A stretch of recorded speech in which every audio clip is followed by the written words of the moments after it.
أعوذ بالله من الشيطان الرجيم. بسم الله الرحمن الرحيم. إن الدين عند الله الإسلام ومن يبتغي غير الإسلام دينا فلن يقبل منه وهو في الآخرة من الخاسرين. وقال الله سبحانه وتعالى: والذين جاهدوا فينا لنهدينهم سبلنا وإن الله لمع المحسنين والله يهدي إليه من ينيب.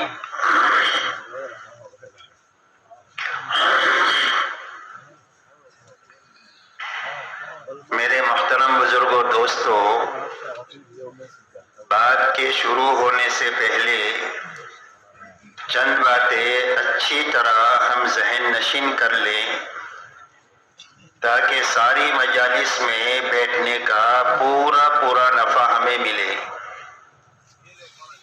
سب سے پہلی بات تو یہ ہے کہ ہر ساتھی یہ نیت کرے کہ ہر مجلس میں شروع سے لے کر آخر تک رہیں گے تاکہ پوری بات سنیں، پوری بات سمجھیں۔ جب پوری بات سنیں گے اور پوری بات سمجھیں گے تو ہی عمل پورا کر سکیں گے، اور جب عمل پورا ہوگا تو اس کا نفع پورا ہوگا۔ ادھورے عمل پر کبھی کام کا پورا نفع نہیں ملتا۔ اس لیے ہر مجلس میں شروع سے لے کر آخر تک رہنا، اس لیے کہ ہر مجلس کا ایک رنگ ہے اور ہر مجلس سے ایک کام متعلق ہے۔ جب اجتماع پورا ہوگا تو ساری مجالس مل کر کام کی ایک مضبوط شکل ہماری ذہنوں میں اور ہماری زندگیوں میں قائم ہوگی، اور اس مضبوط شکل کو اپنانے کے نتیجے میں کام کا پورا نفع ہمیں بھی ملے گا اور ہمارے راستے سے عالم کو بھی ملے گا۔ اس لیے ہر مجلس میں شروع سے لے کر آخر تک رہنا۔ دوسری بات میرے دوستو یہ ہے کہ ہر مجلس میں پوری بات کو جاگ کر سننا، اس لیے کہ آنکھیں بند ہو گئی تو کان بند ہو گئے۔ مجلس میں ہونے کے باوجود بھی کوئی بات دل تک جائے گی نہیں، اور جب بات دل تک نہیں جائے گی تو زندگی کی رخ کو صحیح نہیں کرے گی۔ معلومات سے زندگی نہیں بنتی ہے، زندگی اس وقت میں بنتی ہے جب بات کانوں کے راستے سے دل تک پہنچ جاتی ہے۔ اور اللہ نے دین کی بات میں بڑی طاقت رکھی ہے زندگیوں کی تبدیلی کی۔ کتابوں میں واقع آتا ہے کہ ڈکیتی کی حالت میں ایک گھر پر ڈکیتی کی کوشش ہو رہی ہے، اور گھر کے اندر سے آواز آئی قرآن پاک کے پڑھنے کی: أَلَمْ يَعْنِ لِلَّذِينَ آمَنُوا أَن تَخْشَعَ قُلُوبُهُمْ لِذِكْرِ اللَّهِ، کیا ایمان والوں کے لیے وقت آیا نہیں ہے کہ ان کے دل اللہ کے لیے ڈر جائیں؟ بس اس بات کا کانوں کے راستے سے دل تک کیا پہنچنا تھا کہ فوراً زبان سے نکلا آ گیا، اور اپنی ساری چوری چکاری کے سامان کو توڑ پھوڑ کر پورا مجمع بیت اللہ پہنچ کہ فوراً زبان سے نکلا آ گیا، اور اپنی ساری چوری چکاری کے سامان کو توڑ پھوڑ کر پورا مجمع بیت اللہ پہنچا، اور سچی پکی توبہ کر کے بہت بڑے اللہ والے بن کر دنیا سے گئے۔ یہ دین کی بات کا اثر ہے، لیکن اثر اس وقت میں ہوگا جب یہ دل تک پہنچے گی۔ تو دل تک بات کے پہنچنے کے لیے ضروری ہے کہ بات کو جاگ کر سننا۔ آنکھیں کھلی ہیں تو کان کھلے ہیں، آنکھیں بند ہوئی تو کان بند ہو گئی۔ اور جاگ کر سننے کا آسان راستہ یہ ہے کہ آنکھیں بند نہیں کرنا، نیچے نہیں دیکھنا، گھٹنوں میں ہاتھ نہیں ڈالنا، ٹیکا نہیں لگانا۔ یہ ساری سونے کی نیتیں ہوتی ہے۔ جب یہ کام آدمی کر لیتا ہے تو نیند آئی جاتی ہے۔ سونے کی نیت کر لیا تو نیند آ جائے گی۔ ان ساری چیزوں سے بچتے ہوئے بات کرنے والے کی طرف ہی دیکھتے رہنا۔ میں آپ کو دیکھ رہا ہوں، آپ مجھے دیکھیں۔ نہ نیچے دیکھیں نہ آنکھیں بند کریں، اسی کے ساتھ میں پوری بات کو دھیان اور توجہ سے سنیں، اس لیے کہ جب دھیان اور توجہ اور ارادے سے بات سنیں گے تو اللہ تعالیٰ بات کے سننے کا حق ادا کرنے کے نتیجے میں عمل کی توفیق دیں گے۔ اس لیے دل بھی یہاں ہو، دل دماغ بھی یہاں ہو اور جسم بھی یہاں ہو۔ جسم یہاں ہے، دل دماغ ادھر ادھر ہے، تو کانوں تک آواز آئے گی، ٹکرا کر واپس چلی جائے گی، اور جسم کے ساتھ دل دماغ یہاں ہے تو کانوں کے راستے سے بات دل تک پہنچ جائے گی۔ اس لیے دھیان سے، توجہ سے، ارادے سے بات کو سننا، عمل کی نیت سے سننا، کہ جو بات سنی جائے گی ساری مجالس میں ان باتوں پر پوری طریقے سے عمل کرنے کی کوشش کریں گے، اس لیے کہ اللہ کی طرف سے جو داد و دہش کا نظام ہے وہ آدمی کی نیت ہے۔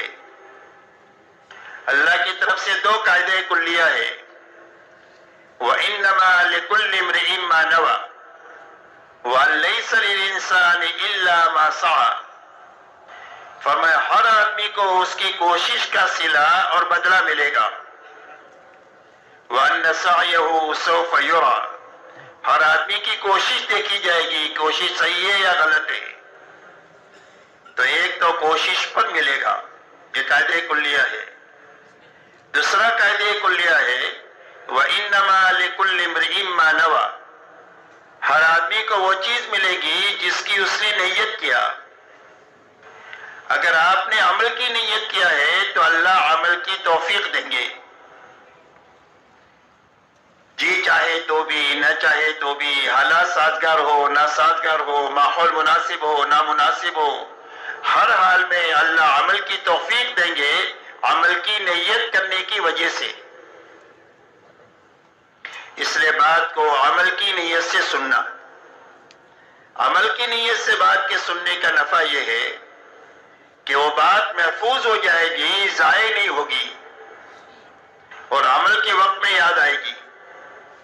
کچھ باتیں وہ ہوتی ہے جو ابھی اس مجلس سے متعلق ہوتی ہے تو ابھی عمل میں آ جائے گی، کچھ باتیں وہ ہیں کہ جو زندگی میں دوسری جگہ پر سے متعلق ہے، کہ کاروبار سے متعلق ہے، تو جب آپ کاروبار میں بیٹھو گے تو بات آپ کو یاد آئے گی کہ اس کاروبار میں مجھے یہ کرنا ہے، ہم نے یہ بات فلانی جگہ سنی تھی، تو عمل کا نفع یہ ہوگا کہ بات ضائع نہیں ہوگی، بات محفوظ ہو جائے گی۔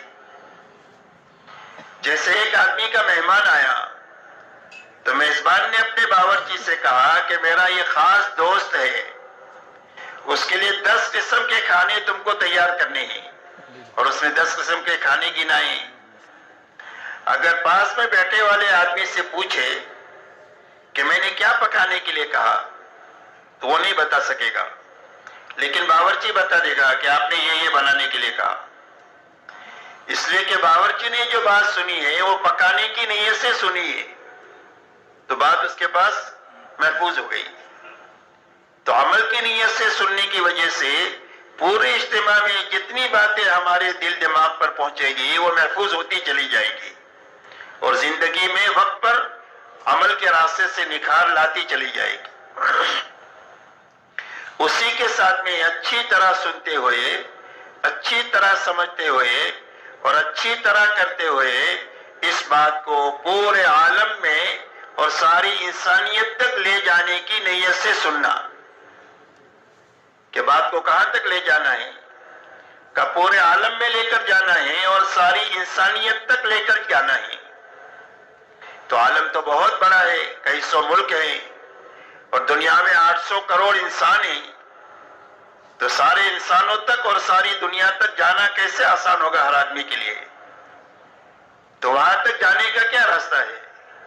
کہ پورے عالم اور ساری انسانیت تک جانے کا راستہ یہ ہے کہ جہاں تک اور جتنوں تک جا سکتے ہیں اپنی زندگی میں جانا، اور جہاں تک نہیں جا سکے اور جتنوں تک نہیں پہنچ سکے وہاں تک بات کو پہنچانے کے لیے بہترین کام کرنے والے آدمی اپنی زندگی میں تیار کرنا، یہ محنت کا صحیح رخ ہے، کرنا اور کرنے والے آدمی بنانا۔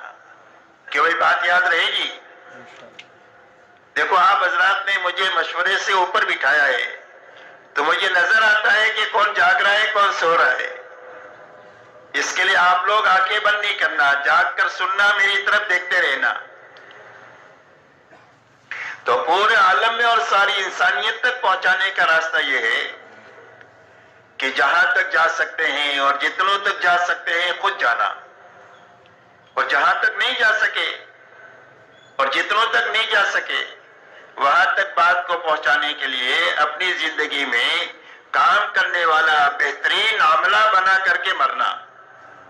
یہ آدمی بنانے کا کام ہے اور عملہ بنانے کا کام ہے. اور حضور صلی اللہ علیہ وسلم کی محنت کا یہی رخ ہے. اللہ تعالیٰ نے حضور صلی اللہ علیہ وسلم کو بہت بڑا کام لے کر کے دنیا میں بھیجا تھا. آپ کی محنت کا میدان پورا عالم تھا، ساری انسانیت تھی اور قیامت تک کا زمانہ تھا. یہ آپ کی محنت کا میدان ہے کہ آپ کو اتنا کام بڑا کام کرنا ہے. اور اس کے لیے کام کا زمانہ آپ کو جو دیا گیا وہ صرف 23 سال کا دیا گیا کہ اتنے بڑے کام پر قابو کتنے وقت میں پانا ہے، کہ وہ کتنے وقت میں پانا ہے؟ بولتے رہو. 23 سال میں، صرف 23 سال کا زمانہ دیا گیا کہ اتنے عرصے میں اتنا بڑا کام کرنا ہے. تو اس کے لیے آپ نے محنت کا کیا رخ لیا؟ آپ نے محنت کا یہ رخ لیا کہ آپ اپنی 23 سالہ نبوت کے بعد کی زندگی میں جہاں تک جا سکتے تھے وہاں تک جانے میں انتھک محنت آپ نے کیا. اور حضرت خدیجہ سے فرمایا لا راحت بعد اليوم، کہ خدیجہ راحت کے دن ختم ہو گئے، اب آرام ختم ہو گیا، اب کام ہی کام ہے. اور اپنی 23 سالہ زندگی میں آپ کا لمبے میں لمبا سفر جو ہے وہ تبوک تک کا ہے. اور آپ کی محنت کا میدان پورا عالم ہے. تو آپ نے حجاز میں کام کیا اور تبوک تک کام کیا. تو پورے عالم کے کام پر قابو پانے کے لیے آپ نے 23 سالہ دور نبوت میں اپنا سوالات صحابہ کا بہترین عملہ تیار فرمایا. یہ محنت کا صحیح رخ ہے، کرنا اور کرنے والے آدمی بنانا. جو صحابہ آپ کی زندگی کا آئینہ تھے، صحابہ کون ہیں؟ فرمایا صحابہ کا تعارف 2 جملوں میں ہوتا ہے، فرسان بالنہار و رہبان باللیل، بسام بالنہار و بکاء باللیل. فرمایا صحابہ کون ہیں؟ فرمایا دن کے شہ سوارے اور راتوں کے یا عبادت گزارے. دن کو گھوڑے کی پشت پر بیٹھ کر پوری دنیا میں پھر رہے ہیں لوگوں کو اللہ کی پہچان کرانے کے لیے کہ اللہ کون ہے اور کیسے ہیں. اور راتوں کے یہ عبادت گزار ہیں.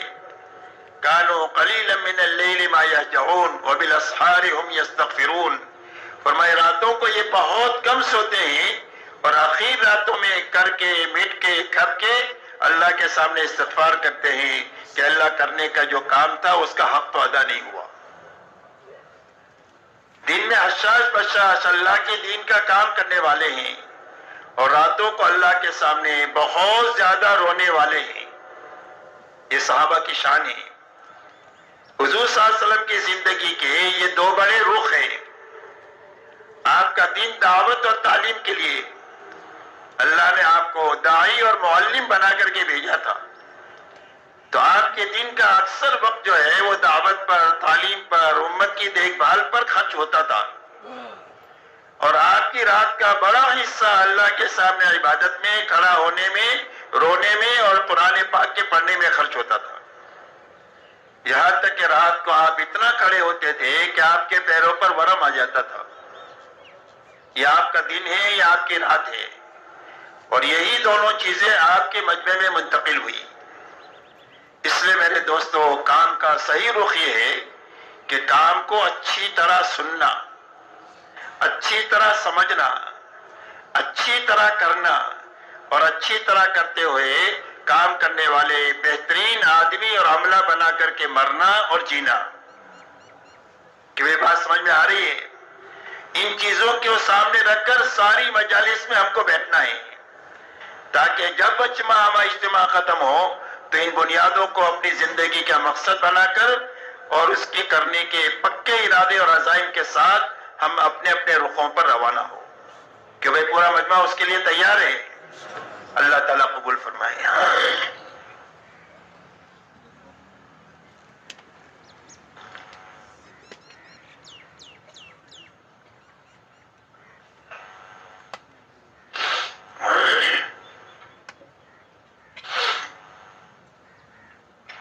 میرے محترم بزرگوں، دوستو، سمجھنے کی بات یہ ہے کہ ہماری تمام تر محنت اپنی زندگی میں اور پوری امت میں پورا دین لانے کی محنت ہے. اس لیے کہ محنت کسی مقصد کے لیے ہوتی ہے.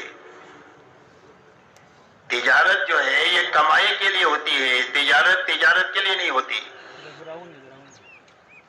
زراعت جو ہے وہ اناج کے لیے ہوتی ہے، غذا کے لیے ہوتی ہے، کھیتی کے لیے نہیں ہوتی. ملازمت تنخواہ کے لیے ہوتی ہے، ملازمت کے لیے نہیں ہوتی. ایسا ہی ہماری محنت میں جتنے رخ ہے، چاہے اجتماع کا رخ ہو، چاہے باہر کی محنت کا رخ ہو، چاہے مقامی محنت کا رخ ہو، چاہے انفرادی اعمال ہو، چاہے ہمارے اجتماعی اعمال ہو، ہماری محنت کے یہ سارے رخ اپنی زندگی میں اور پوری امت میں پورا دین لانے کے لیے ہے. اس لیے کہ اللہ کی طرف سے جتنے وعدے ہیں کامیابی کے، وہ دین پر ہے، دنیا اور آخرت کے. کہ دنیا بھی جو بنے گی وہ دین کے راستے سے بنے گی، اور آخرت جو بنے گی وہ بھی دین ہی کے راستے سے بنے گی. دنیا جو اجڑے گی وہ بے دینی کے راستے سے اجڑے گی، اور آخرت جو اجڑے گی وہ بھی بے دینی ہی کے راستے سے اجڑے گی. آخرت کے بننے کا راستہ اور دنیا کے بننے کا راستہ دین ہے، اور دنیا اور آخرت کے اجڑنے کا راستہ بے دینی ہے. یہ پکی ٹکی باتیں ہیں، اس کے خلاف کوئی بات ہو نہیں سکتی. اس لیے ہماری تمام تر محنت اپنی زندگی میں ایک تو پورا دین لانے کی محنت ہے کہ زندگی میں دین ہو اور پورا ہو، اور ہماری زندگیوں میں اپنے دین میں حقیقت لانے کی محنت ہے. اس لیے کہ عمل ہے، اس کی شکل ہے، اس میں حقیقت نہیں ہے. تو اللہ کا وعدہ شکل کے ساتھ پورا نہیں ہوگا، اللہ کا وعدہ حقیقت کے ساتھ پورا ہوگا. فرمایا نماز 2 رکعت اچھی پڑھی تو 7 آسمان کے اوپر سے مدد اتروا دے گی، اور سینکڑوں رکعتیں پڑھی لیکن ایسی پڑھی کہ پرانے کپڑے میں لپیٹ کر اس کے منہ پر مار دی گئی تو اس پر اس کی روٹی کا مسئلہ بھی حل نہیں ہوگا.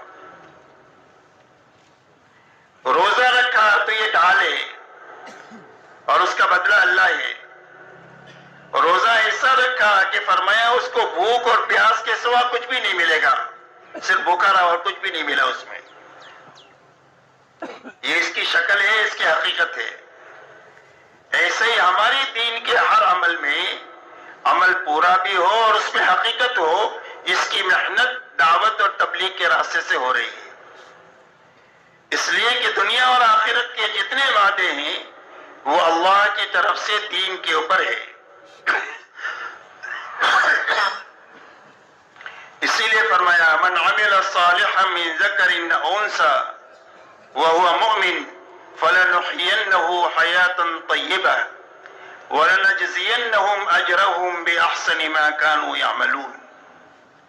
اللہ جل شانہ فرماتے ہیں جو بھی ایک عمل کرے، چاہے مرد ہو یا عورت ہو، ایمان کی حالت میں اور یقین کے ساتھ، تو اس کا پہلا نفع یہ ہوگا کہ اللہ اس کو پاکیزہ زندگی عطا فرمائیں گے. پاکیزہ زندگی کا تعلق دنیا سے ہے کہ دین کے کمال کی وجہ سے اور حقیقت کی وجہ سے ایمان کے ساتھ کرنے کے نتیجے میں اس کا پہلا نفع یہ ہوگا کہ اللہ دنیا کی زندگی کو پاکیزہ زندگی بنا دیں گے. تو پاکیزہ زندگی کس کو کہتے ہیں؟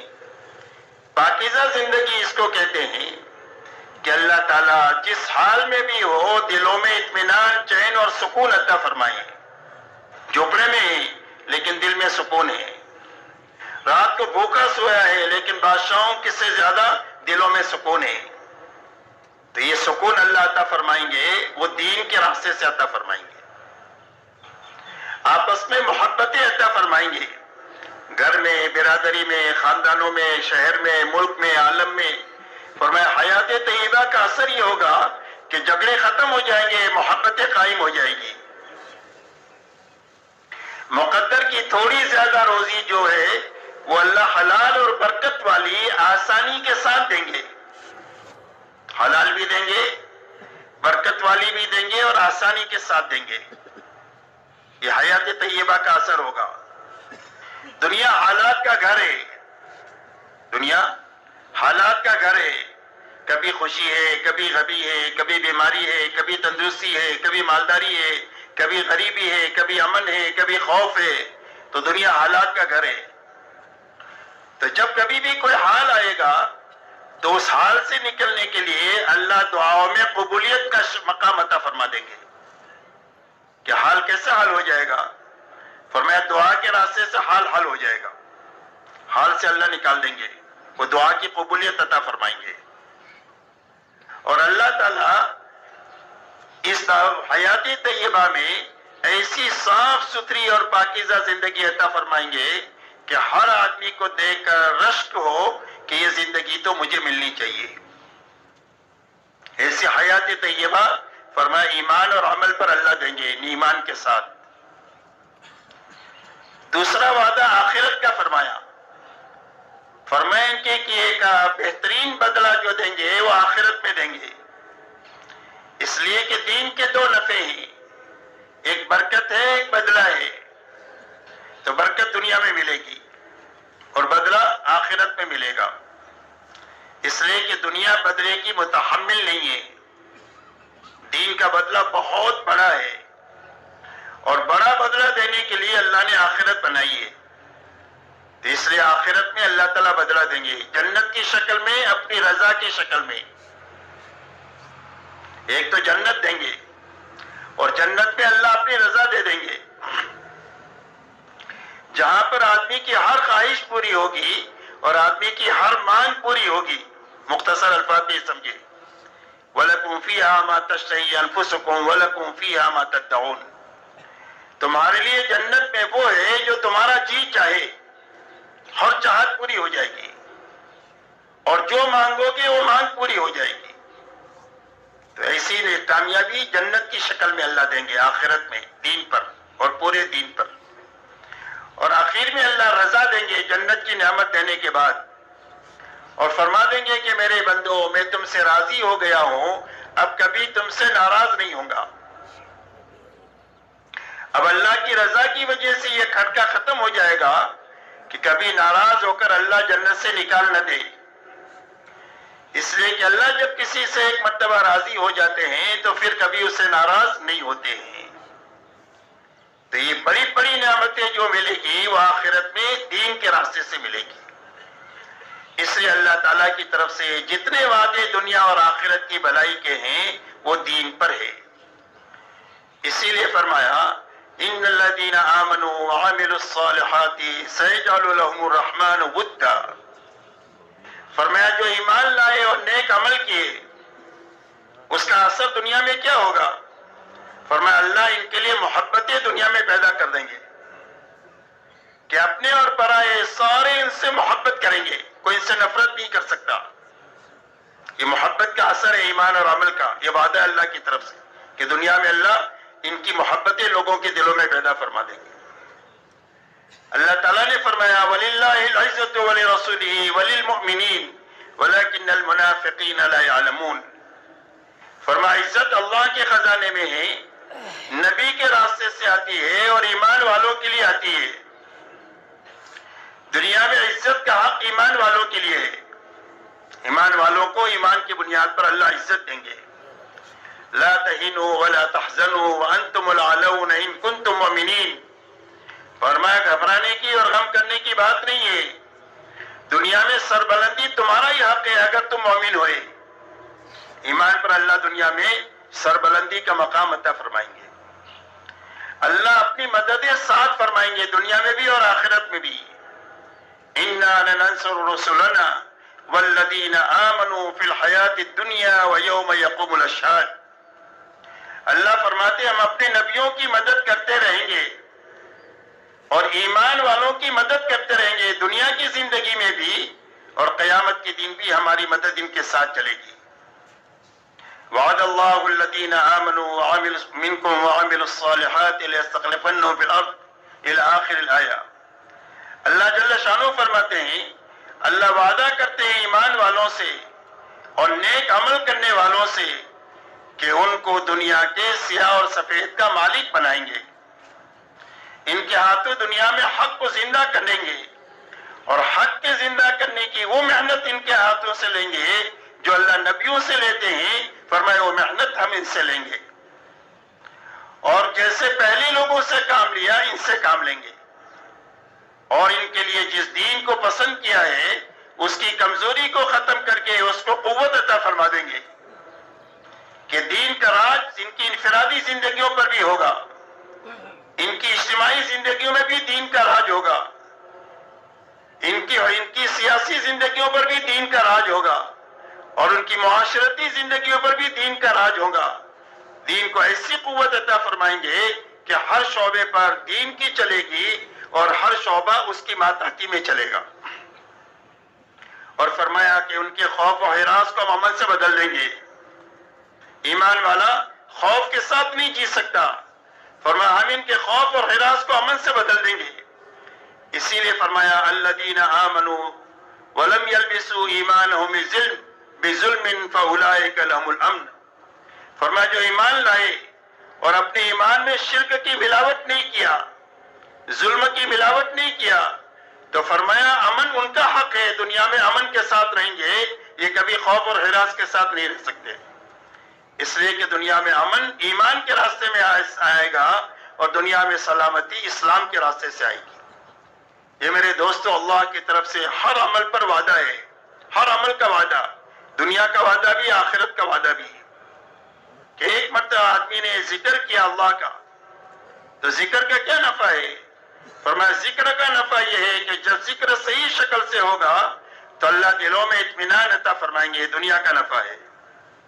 اور آخرت کا نفع یہ ہے کہ ایک ایک سبحان اللہ پر اس کے لیے جنت میں ایک پودا لگائیں گے اور وہ پودا اتنا بڑا ہوگا کہ جب یہ جنت میں جائے گا تو اس پودے کی اس درخت کے نیچے ایک تیز رفتار گھوڑا 100 سال تک دوڑتا رہے تو سایہ ختم ہو کر کے نہ دے گا. یہ ایک سبحان اللہ کا نفع ہوگا آخرت میں.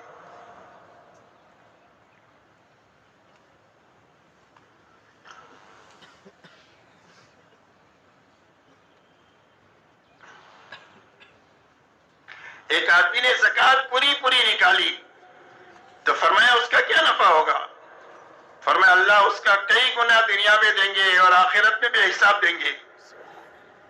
لیکن دنیا میں کیا نفع ہوگا؟ فرمایا اس کا مال محفوظ ہو جائے گا, کوئی چور چوری نہیں کر سکتا, کوئی ڈاکو ڈکیتی نہیں ڈال سکتا اور کوئی پانی ہلاک نہیں کر سکتا, کوئی بجلی اس کے مال کو جلا نہیں سکتی. مال محفوظ ہو گیا زکات کے دینے کی وجہ سے. اور فرمایا اس کا مال روز بڑھے گا زکات کی وجہ سے, مال کی زکات دینے کی وجہ سے روز مال بڑھے گا. فرمایا مال کے بڑھانے کا گر وہ لوگ جانتے ہیں جو ایک ایک پائی کا حساب دیتے ہیں زکات کا. اس لیے میرے دوستو دین کا نفع دنیا کا بھی ہے آخرت کا بھی ہے. شرط یہ ہے کہ دین پورا ہو, اپنی حقیقت کے ساتھ ہو. ایسی جس طرح اللہ کی طرف سے وعدے ہیں ایسا ہی بے دینی پر وعیدے ہیں کہ اگر زندگی میں دین نہیں آیا تو بے دینی کی نحوست دنیا میں ہوگی اور اس کا وبال آخرت میں ہوگا. اسی لیے فرمایا وَمَنْ أَعْرَضَ عَنْ ذِكْرِي فَإِنَّ لَهُ مَعِيشَةً ضَنْكًا وَنَحْشُرُهُ يَوْمَ الْقِيَامَةِ أَعْمَى قَالَ رَبِّ لِمَ حَشَرْتَنِي أَعْمَى وَقَدْ كُنْتُ بَصِيرًا قَالَ كَذَلِكَ أَتَتْكَ آيَاتُنَا فَنَسِيتَهَا وَكَذَلِكَ الْيَوْمَ تُنسَى. اللہ جل شانہ فرماتے ہیں جو ہماری ذکر سے اور ہماری اطاعت سے اور ہماری فرما برداری سے منہ موڑے اور اپنی من مانی اور بنچائی زندگی گزارے، اللہ فرماتے ہیں ہم اس کی زندگی کو تنگ کر دیں گے۔ یہ اس کی نحوست ہے دنیا میں بے دینی کی، کہ وسائل خوب ہوں گے اور راحتوں کے اسباب بہت ہوں گے، لیکن پریشانیاں اتنی ہوگی کہ آدمی جینے کے بجائے مرنے کو پسند کرے گا۔ آپ دیکھ لو دنیا میں خودکشی جو لوگ کرتے ہیں، اکثر بھوکے لوگ نہیں کرتے ہیں، وہ لوگ کرتے ہیں جن کے پاس بہت وسائل ہیں، کھانے پینے کے، رہنے سہنے کے، سواریوں کے، سارے عیش و آرام کے وسائل ہیں، لیکن اللہ نے زندگی کو تنگ کر دیا بے دینی کی نحوست کی وجہ سے، اور اللہ کے ساتھ سرکشی کی نحوست کی وجہ سے، جس کی وجہ سے جینے کے بجائے مرنے کو پسند کرتا ہے۔ حالانکہ اس کو معلوم نہیں ہے کہ اس موت کے بعد جو مصائب شروع ہونے والے ہیں وہ اتنے بڑے مصائب ہیں گے کہ دنیا کے مصائب اس کے سامنے ایک ذرے کی حیثیت نہیں رکھتے، لیکن آدمی حل سمجھتا ہے مرنے میں، حالانکہ مصائب کا وہ سمندر شروع ہوگا کہ آدمی روئے گا روئے گا، آنسو ختم ہو جائیں گے تو خون روئے گا، خون ختم ہو جائے گا، اس کے بعد پیپ روئے گا، اور اس کے بعد اتنا روئے گا اتنا روئے گا کہ اس کے آنسوؤں میں کشتیاں چلے گی، لیکن اللہ کو کوئی ترس اور پیار نہیں آئے گا۔ اتنی بڑی تباہی کے ساتھ میں اس کی آخرت اجڑے گی جو اللہ کے دین سے اعراض کر کے زندگی گزارے گا۔ دنیا تنگ ہو جائے گی اور قیامت کے دن اللہ اس کو اندھا اٹھائیں گے۔ وہ کہے گا اللہ میں تو بینا تھا دنیا میں، مجھے اندھا کیوں اٹھایا؟ اللہ فرمائیں گے کہ ہماری آیتیں اور نشانیاں تمہارے پاس آئی، تم نے اس کو بھلا دیا، آج کے دن تم کو بھلا دیا جائے گا۔ کوئی سنوائی نہیں ہوگی، اللہ کو پکارے گا، اللہ کی طرف سے جواب ملے گا اخسؤوا فیہا ولا تکلمون، ذلت کے ساتھ پڑے رہو، ہم سے بات مت کرو۔ اس لیے میرے محترم بزرگوں دوستو، بنیادی بات یہ سمجھنے کی ہے کہ ہماری تمام تر محنت اپنی زندگیوں میں اور پوری امت کی زندگی میں پورا دین اپنی حقیقت کے ساتھ لانے کی محنت ہے، اس لیے کہ دین پورا ہوگا تو اللہ کی تائید اور مدد ساتھ ہوگی، اور جب دین ادھورا ہوگا تو دنیا میں نقد مصیبتیں آئے گی۔ اسی لیے فرمایا ظہر الفساد فی البر والبحر بما کسبت ایدی الناس لیذیقہم بعض الذی عملوا لعلہم یرجعون۔ فرمایا خشکی اور تری میں ناگواری کے حالات پیدا ہو گئے آدمیوں کے غلط کاموں کی وجہ سے، تاکہ اللہ ان کے بعض غلطیوں کا مزہ چکھاوے، اور اللہ کی طرف سے حالات بھی آتے ہیں بطور رحمت آتے ہیں تاکہ ان حالات سے متاثر ہو کر آدمی اللہ کی طرف رجوع کرے۔ فرمایا ما اصابکم من مصیبت فبما کسبت ایدیکم ویعفو عن کثیر۔ فرمایا جو مصیبت بھی تمہارے پاس آ رہی ہے تمہارے غلط کاموں کی وجہ سے آ رہی ہے، اور بہت ساری غلطیاں تو وہ ہے جو اللہ تعالیٰ معاف فرما دیتے ہیں۔ فرمایا وَلَنُذِيقَنَّهُم مِّنَ الْعَذَابِ الْأَدْنَىٰ دُونَ الْعَذَابِ الْأَكْبَرِ لَعَلَّهُمْ يَرْجِعُونَ۔ فرمایا بڑے عذاب سے پہلے جو موت سے شروع ہوگا، دنیا میں چھوٹے چھوٹے عذابات اور حالات ہم انسانوں پر بھیجتے ہیں تاکہ یہ اللہ کی طرف رجوع کریں، اس لیے مدد آئے گی پورے دین پر اور حالات آئیں گے ادھورے دین پر۔ اس لیے محنت اس بات کی ہے کہ ہماری زندگی میں پورا دین اپنی حقیقت کے ساتھ میں آئے۔ ادھورا دین کیا ہے اور پورا دین کیا ہے؟ میرے دوستو، اللہ کی طرف سے دو لائن کے احکامات ہیں، ایک کرنے کے لائن کے احکامات ہیں اور ایک بچنے کے لائن کے احکامات ہیں۔ جتنے کرنے کے لائن کے احکامات ہیں ان سارے کاموں کو کرنا، اور جتنے بچنے کے لائن کے احکامات ہیں ان ساری چیزوں سے بچنا، یہ پورا دین ہے۔ کرنے کے کچھ کام کیے کچھ نہیں کیے، بچنے کی کچھ چیزوں سے بچے کچھ چیزوں سے نہیں بچے، تو یہ ادھورا دین ہے۔ اس لیے اللہ کی طرف سے یہ حکم ہے یا ایھا الذین آمنوا ادخلوا فی السلم کافہ ولا تتبعوا خطوات الشیطان انہ لکم عدو مبین۔ اللہ جل شانہ ایمان والے مردوں اور عورتوں سے مخاطب ہے اور یہ ارشاد فرماتے ہیں کہ اے ایمان والو، اسلام میں اور دین میں پورے داخل ہو جاؤ، اور شیطان کے نقش قدم پر مت چلو، یہ شیطان تمہارا کھلا ہوا دشمن ہے۔ اس آیت کریمہ کے شان نزول کے بارے میں مفسرین نے یہ لکھا ہے کہ یہ آیت اتری ہے حضرت عبداللہ ابن سلام رضی اللہ تعالیٰ عنہ کے بارے میں، جو اسلام سے پہلے ایک آسمانی مذہب کے ماننے والے تھے، اور وہ اسلام سے پہلے سچا مذہب تھا۔ اسلام کے آنے کے بعد میں اللہ نے سارے مذاہب کو ختم فرما کر کے ایک ہی مذہب ساری انسانیت کے لیے طے فرمایا، اور قرآن میں اعلان فرمایا ان الدین عند اللہ الاسلام۔ فرمایا اب ساری انسانیت کے لیے زندگی گزارنے کا جو پاکیزہ طریقہ اللہ کے یہاں پسندیدہ ہے وہ صرف دین اسلام ہے۔ دوسری جگہ فرمایا وَمَن يَبْتَغِي غَيْرَ الْإِسْلَامِ دِينًا فَلَن يُقْبَلَ مِنْهُ وَهُوَ فِي الْآخِرَةِ مِنَ الْخَاسِرِينَ۔ فرمایا اسلام کے علاوہ کسی اور راستے پر چل کر جو کوئی بھی آئے گا اللہ کے یہاں ہرگز وہ قبول نہیں ہوگا، اور اس کی آخرت ہمیشہ ہمیشہ کے لیے اجڑ جائے گی، ایسی اجڑے گی کہ اس کے بعد کبھی بھی آبادی نہیں ہوگی۔ اس لیے اب ساری انسانیت کے لیے ایک ہی مذہب طے ہوا، وہ دین اسلام ہے۔ اللہ فرماتے ہیں کہ دین میں پورے داخل ہو جاؤ۔ تو یہ عبداللہ ابن سلام رضی اللہ تعالیٰ عنہ بہت بڑے عالم تھے اس مذہب کے۔ اس مذہب کے اندر میں اونٹ کا گوشت کھانا منع تھا۔ اسلام میں حلال ہے، فرض واجب نہیں ہے کہ آپ کو کھانا ہی پڑے گا، بلکہ حلال ہے، آپ کھائے تو ٹھیک ہے، نہ کھائے تو کوئی حرج نہیں۔ بہت ساری چیزیں ہیں زندگی بھر آپ نہ کھائے تو کوئی آپ سے مطالبہ نہیں ہے۔ ان کے دل میں یہ بات آئی کہ اگر میں اونٹ کا گوشت نہ کھاؤں تو میرا اسلام پر بھی عمل ہو جائے گا، اور پہلا جو سچا مذہب تھا اس پر بھی عمل ہو جائے گا۔ ایسے اچھے جذبے سے ایک مباح چیز کو چھوڑا، فرض واجب کو نہیں چھوڑا، کوئی گناہ کا کام نہیں کیا، ایک مباح چیز چھوڑی، اور اتنے اچھے جذبے سے چھوڑی۔ اللہ جل شانہ ارشاد فرماتے ہیں کہ اے ایمان والو اسلام میں پورے داخل ہو جاؤ، اور شیطان کے نقش قدم پر مت چلو، اس لیے کہ شیطان تمہارا کھلا ہوا دشمن ہے۔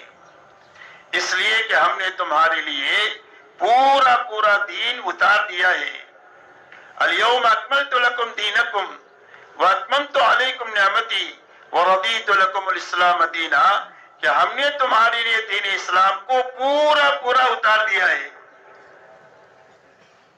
تمہیں جوتا پہننے کا طریقہ بھی بتا دیا ہے، شادی کرنے کا طریقہ بھی بتا دیا ہے، عبادت کرنے کا طریقہ بھی بتا دیا ہے، اور حکومت کرنے کا طریقہ بھی بتا دیا ہے۔ پیدائش سے لے کر موت تک جو آدمی حرکت اور سکون کرتا ہے اس میں اللہ کی طرف سے پوری رہبری ہے کہ اس کام کو کیسے کرنا ہے اور کب کرنا ہے اور کیسے کرنا ہے۔ تو فرمایا ہم نے پورا دین تمہارے لیے اتار دیا۔ وَأَتْمَمْتُ عَلَيْكُمْ نِعْمَتِي، اور دین اسلام کے ذریعے سے ہم نے پوری نعمتیں تمہارے پر اتار دیا ہے۔ وَرَضِيتُ لَكُمُ الْإِسْلَامَ دِينًا، اور اسلام تم کو پسند کر کے دیا ہے۔ اب اسلام کے آنے کے بعد کسی اور مذہب کی طرف، کسی اور طور طریقوں کی طرف، کسی اور تہذیب اور تمدن کی طرف للچائی ہوئی نگاہوں سے دیکھنا اللہ اس کو برداشت نہیں کریں گے، اس لیے کہ جو جس قوم کے ساتھ مشابہت کرے گا قیامت کے دن اس کے ساتھ اٹھایا جائے گا۔ من تشبہ بقوم فہو منہم، جس قوم سے مشابہت اختیار کرے گا اس کے ساتھ اٹھایا جائے گا۔ اس لیے دل سے، قلب سے، قالب سے زندگی کے ہر حرکت و سکون میں دین کو اپنی زندگی کا مقصد بنا کر کے جینا، یہ دین کا تقاضا ہر ایمان والوں سے ہے۔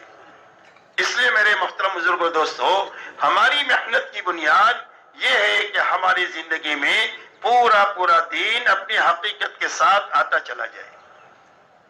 اس لیے ہر وقت میں محنت کرنے والے ہر فرد کو یہ دیکھتے رہنے کی ضرورت ہے کہ میں نے سال بھر تبلیغ کیا، میں نے 5 سال تبلیغ کیا، میں نے 10 سال سے تبلیغ میں ہوں، اس کے راستے سے میری زندگی میں دین آ رہا ہے، بڑھ رہا ہے یا نہیں بڑھ رہا ہے۔ اگر دین آ رہا ہے تو محنت اپنے صحیح رخ پر تیزی کے ساتھ جا رہی ہے، دین میں حقیقت پیدا ہو رہی ہے تو دین صحیح رخ کے ساتھ محنت چل رہی ہے، اور اگر دین نہیں بڑھ رہا ہے اور دین میں حقیقت کی کمی آتی جا رہی ہے تو یہ اپنے بارے میں فکر مند ہونے کی ضرورت ہے، اس لیے کہ دین پورا ہوگا تو اس کا نفع پورا ہوگا، ورنہ جس لائن کی کمی زندگی میں ہوگی اس لائن کا وبال آدمی کی زندگی میں اس لائن سے آئے گا۔ ایک آدمی کی زندگی میں ایمان میں شرک ملا ہوا ہے تو امن نہیں ہوگا، خوف ہوگا۔ اچھی طرح سمجھے، اللہ تعالی ہم سب کو سمجھا دے، ہمیں اور پوری امت کو سمجھنے کی باتیں اللہ ہمارے لیے آسان فرما دے، اس لیے کہ جس لائن سے کوئی وبال دنیا میں آئے گا، زندگی میں آئے گا، انفرادی اجتماعی زندگی میں، وہ وبال اس کمزوری کو دور کرنے ہی سے دور ہوگا۔ ایک آدمی کے ایمان میں کھوٹ ہے تو تہجد پڑھنے سے وہ وبال جو آیا ہے ایمان کی کھوٹ کی وجہ سے وہ دور نہیں ہوگا، تہجد سے، نفلی روزوں سے دور نہیں ہوگا، ایمان کی کھوٹ دور کرنے سے وہ وبال دور ہوگا۔ ایک آدمی کی عبادت میں کمزوری ہے، علم کے ساتھ نہیں ہے، جہالت کے ساتھ ہے، اللہ کے دھیان کے ساتھ نہیں ہے، غفلت کے ساتھ ہے، اس کی وجہ سے کوئی وبال زندگی میں آیا ہے تو یہ وبال جہالت کو ختم کرنے کے نتیجے میں اور غفلت کو ختم کرنے کے نتیجے میں وبال ختم ہوگا، اس کے علاوہ ختم نہیں ہو سکتا۔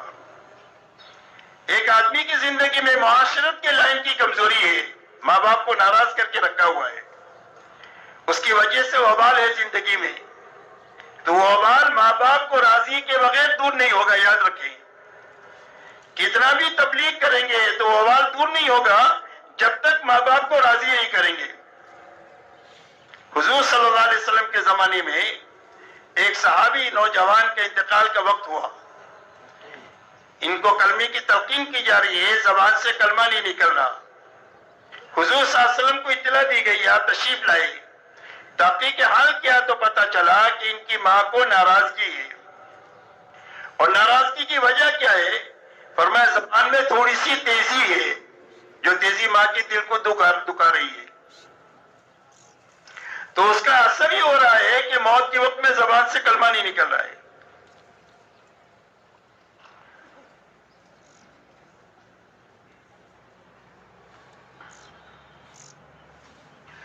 تو اس لائن کا کوئی وبال ہے زندگی میں تو وہ وبال معاشرت کے لائن کا جو بگاڑ ہے اس کے دور کرنے ہی سے وبال ختم ہوگا، دوسرے راستے سے ختم نہیں ہوگا۔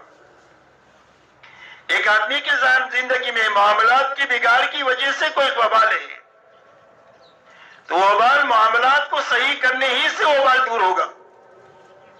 حضور صلی اللہ علیہ وسلم کے زمانے میں ایک غلام کی شہادت ہوئی، لوگوں نے بہت سراہنا شروع کیا، آپ نے فرمایا کہ اس کی طرف تو جہنم کی آگ لپک رہی ہے مال غنیمت میں ایک چادر کی خیانت کی وجہ سے، چادر میں خیانت کی جس کی وجہ سے جہنم کی آگ اس کی طرف لپک رہی ہے۔ اس لیے معاملات کی لائن کا بگاڑ ہے تو وہ بگاڑ معاملات کے لائن کو ٹھیک کرنے ہی سے وہ بات دور ہوگا۔ اخلاق کی لائن کا بگاڑ ہے جس کی وجہ سے زندگی میں کوئی وبال ہے اخلاق کی بگاڑ کی وجہ سے، تو وہ بگاڑ اور وبال اسی وقت دور ہوگا جب اخلاق کی پستی ختم ہو کر اخلاق میں مطلوبہ شکل پیدا ہوگی تو وہ بگاڑ ختم ہوگا۔ نیت میں خرابی ہے اور نیت کی خرابی کی وجہ سے کوئی وبال آیا ہے زندگیوں میں تو وبال اسی وقت میں دور ہوگا جب نیت صحیح ہوگی۔ تہجد پڑھنے سے وبال ختم نہیں ہوگا، یاد رکھیں، نیت صحیح کرنے کی وجہ سے وبال ختم ہوگا۔ اس لیے میرے دوستو یہ مطالبہ ہے کہ دین کو زندگیوں میں پورا لایا جائے اور تبلیغ کی محنت میں ہر آدمی اس بات کو دیکھے کہ میری زندگی میں دین کتنا آ رہا ہے اور کیسا آ رہا ہے، اس لیے کہ آدمی کے خود اس کا دل بتائے گا کہ تو ترقی کے رخ پر ہے یا تنزلی کے رخ پر ہے۔ سب سے بڑا مفتی آدمی کا دل ہوتا ہے، سب سے بڑا مفتی آدمی کا دل۔ استفت قلبک، اپنے دل سے پوچھ تو دل بتا دے گا کہ تو ترقی کے رخ پر ہے یا تنزلی کے رخ پر ہے۔ اگر اس کا دل زندہ ہے تو اس کی رہبری کرے گا کہ بھی تیری زندگی میں یہ کمزوری ہے، اس کو دور کرنا چاہیے۔ اسی لیے فرمایا صاحب البیت ادری بما فیہ، گھر کے مالک کو پتا ہوتا ہے کہ گھر میں کیا ہے۔ ہر آدمی اپنی نگرانی خود کرے گا تو اس کی نگرانی خود ہو جائے گی، اور اپنی نگرانی خود نہیں کریں گے تو دوسرا کوئی ہماری نگرانی نہیں کر سکتا۔ ایک اللہ کا تعلق آدمی کو رذائل سے بچا سکتا ہے، اور ایک آدمی کی نگرانی آدمی کو سنبھال سکتی ہے۔ اس لیے میرے دوستو، اپنے آپ کو سنبھالتے ہوئے اس محنت میں چلانا ہے، اور ہر وقت میں دیکھنا ہے کہ میری زندگی کے ہر شعبے میں دین میں کمال آتا چلا جائے اور دین میں حقیقت پیدا ہوتی چلی جائے، اس لیے کہ اللہ کی تائید اور مدد کمال کے ساتھ میں اور حقیقت کے ساتھ ہوگی، ادھورے دین پر نہیں ہوگی اور کام کی شکل پر نہیں ہوگی، بلکہ کام کی حقیقت پر ہوگی اور عمل کی حقیقت پر ہوگی۔ اسی لیے مولانا الیاس صاحب رحمۃ اللہ علیہ فرمایا کرتے تھے کہ مجھے کام کرنے والوں پر اس بات کا خطرہ ہے کہ وہ کام نہ کر رہے ہوں اور اپنے بارے میں یہ گمان لے کر پھر رہے ہو کہ ہم تو بہت کام کر رہے ہیں۔ اور فرمایا میری نگاہ میں کام یہ ہے کہ جس آدمی کو اللہ نے اس محنت میں لگایا ہے، ہر وقت میں اس فکر، اس محنت اور دعا کے ساتھ میں جیے کہ میری زندگی میں یہ 6 صفات اپنے حقیقت کے ساتھ پیدا ہوتے چلے جائے تو یہ کام ہے۔ اگر پیدا ہو رہے ہیں تو کام ہے، اور پیدا نہیں ہو رہے ہیں تو کام کی شکل ہے، حقیقت سے کام بہت دور ہے۔ اس لیے اپنی زندگی میں 6 صفات کی زندگی میں آنا یہ کام ہے، اس لیے کہ پورا دین اپنی حقیقت کے ساتھ جو آئے گا وہ 6 صفات کے راستے سے آئے گا۔ یہ 6 صفات پورا دین نہیں ہے، لیکن کسی کی زندگی میں بھی پورا دین اپنی حقیقت کے ساتھ میں آ نہیں سکتا ہے 6 صفات کی رعایت کے بغیر۔ کسی آدمی کا کوئی عمل اللہ کے مقبول نہیں ہو سکتا ہے 6 صفات کی رعایت کے بغیر۔ امت اپنے تمام اختلافات کے باوجود، زبان کا اختلاف ہے، قومیت کا اختلاف ہے، وطنیت کے اختلاف ہے، رنگ و روپ کے اختلافات ہے، اور بہت سارے اختلافات ہیں، وہ سارے اختلافات ختم ہو کر کے امت ایک اور نیک نہیں بن سکتی ہے یہ 6 صفات کے بغیر۔ اس لیے میرے دوستو، ہمارے کام کی بنیاد یہ 6 صفات ہے کہ روزانہ سب سے پہلے ہمارا یقین بنے اللہ کی ذات پر، اللہ کی صفات پر۔ اللہ اپنی ذات پہ بھی بڑھے، اللہ اپنی صفات پہ بھی بڑھے، اللہ حفاظت کرنے والے بڑھے، اللہ پالنے والے بڑھے، اللہ مارنے والے بڑھے، اللہ زندگی دینے والے بڑھے، اللہ کی ہر صفت بڑی ہے اور اللہ محدود ہے۔ تو اللہ کی ذات اور صفات کا یقین، اور اللہ تعالیٰ نے محمد صلی اللہ علیہ وسلم کو اپنا پیغمبر بنا کر آپ کو بشارت اور علم اور انذار کا علم دے کر کے بھیجا ہے، یعنی وعدے اور وعید کا علم دے کر کے بھیجا ہے کہ کرنے کا یہ وعدہ ہے، سچ بولو گے تو نجات ملے گی، جھوٹ بولو گے تو ہلاک ہو جاؤ گے، زکات دو گے تو مال بڑھے گا، سود میں ہاتھ ڈالو گے تو مٹ جاؤ گے۔ یہ اللہ کی طرف سے وعدے ہیں اور وعید ہے۔ تو اللہ کی ذات اور صفات کا یقین آئے، اللہ کے وعدے اور وعید کا یقین آئے، یہ روز بڑھے، ہماری عبادت میں روز حقیقت پیدا ہو جائے، نماز ایسی اچھی بنے کہ جس نماز کے راستے سے ہماری 24 گھنٹے کی زندگی نکھر جائے۔ اللہ والے فرماتے ہیں کہ نماز کی مثال زندگی میں ایسی ہے جیسا کہ گھر میں روشن دان ہوتا ہے، گھر کا دھواں روشن دان سے باہر جائے گا، تازہ ہوا گھر میں جو آئے گی وہ روشن دان سے آئے گی۔ ایسا ہی رضائع زندگیوں سے جو نکلیں گے وہ نماز کے راستے سے نکلیں گے، اور خسائر زندگی میں جو آئیں گے وہ نماز کے راستے سے آئیں گے۔ اس لیے نماز کے بارے میں فرمایا ان الصلاۃ تنہی عن الفحشاء والمنکر، فرمایا نماز کی خاصیت یہ ہے کہ آدمی کو بے حیائی اور برائی کے کاموں سے روکتی رہتی ہے۔